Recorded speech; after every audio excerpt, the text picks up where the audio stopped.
सिर्फ एक इनकार ने 6000 साल की इबादत को कैसे मिटा दिया। शैतान ने हजारों साल तक अल्लाह की इबादत की, लेकिन अल्लाह के मुंतखब करदा नुमाइंदे के सामने तकब्बुर के एक ही फैसले ने उसका मुकद्दर हमेशा के लिए बदल दिया। अगर हजरत आदम अलैहिस्सलाम की खिलाफत का इनकार अबदी लानत का सबब बन सकता है, तो कायनात की हतमी हिदायत और रहबरी का इनकार करने वालों का अंजाम क्या होगा। अल्लाह ने कहा सजदा कर आदम अलैहिस्सलाम को, उसने अबा वस्तकबरा, इनकार किया, तकब्बुर किया। आज एक जुमला कह दूं, अल्लाह ने कहा फखरुज मिनहा, यहां से निकल जा।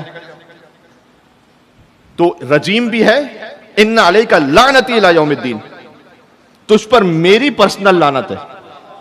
लानती, अल्लाह ने कहा मेरी लानत है तुझ पर, लानत करने वालों की लानत नहीं, मेरी खुद लानत। मैं दस्ते अजद जोड़कर अल्लाह की बारगाह में अर्ज करूं, परवरदिगार 6000 साल तक जो सजदे कर चुका है, एक नहीं किया तो तू इतना ज्यादा। मैं दस्ते अजद जोड़कर, मैं ऐसे तो अल्लाह से नहीं कह सकता, मैं कह रहा हूं ऐ परवरदिगार रब्बुल इज्जत रब्बुल आलमीन, उसने 6000 साल तक कम से कम, वरना लाखों साल की रिवायत भी है, तुझे सजदे किए, एक नहीं किया,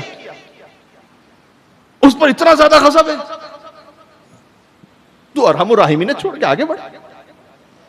अल्लाह ने कहा ना ना ना, खिलाफत भी पहली है, इनकार भी पहला है। नहीं, खिलाफत भी पहली है, इनकार भी पहला है। अगर आज इस लानती को छोड़ दिया